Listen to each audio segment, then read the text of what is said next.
आय बहिर्भूत संपत्ति ठूल अभियोग कोरापुट जिला कोटपाड़ ब्लॉक सहकारी निर्वाही जंत्री सत्यनारायण सेठी को ओडिशा भिजिलांस शनिवार गिरफ करिछि।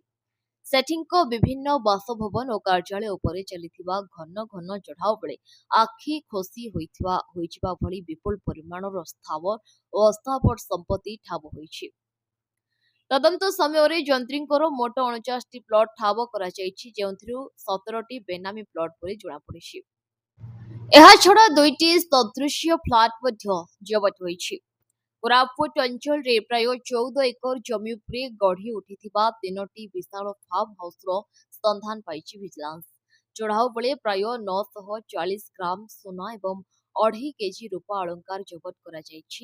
ଯନ୍ତ୍ରୀଙ୍କ ଘରୁ ନଗଦ 5,48,000 ଟଙ୍କା ମିଳିଥିବା ବେଳେ ବିଭିନ୍ନ ବ୍ୟାଙ୍କ ଆକାଉଣ୍ଟରେ 60,92,000 ଟଙ୍କାର ଜମାରାଶି ଥିବା ସୂଚନା ମିଳିଛି। ଏହାସହ ଗୋଟିଏ ବେନାମୀ 4 ଚକିଆ ଗାଡିକୁ ମଧ୍ୟ ଭିଜିଲାନ୍ସ ନିଜ ହେଫାଜତକୁ ନେଇଛି। ସରକାରୀ ନିର୍ବାହୀ ଯନ୍ତ୍ରୀ ସତ୍ୟନାରାୟଣ ସେଠୀ ନିଜର ବୈଧ ଆୟଠାରୁ ଯଥେଷ୍ଟ ଅଧିକ ସମ୍ପତ୍ତି ରଖିଥିବା ପ୍ରମାଣ ମିଳିବା ପରେ ତାଙ୍କୁ ଗିରଫ କରାଯାଇଛି। ସମ୍ପତ୍ତିର ପ୍ରକୃତ ମୂଲ୍ୟ ଆହୁରି ଅଧିକ ହୋଇପାରେ।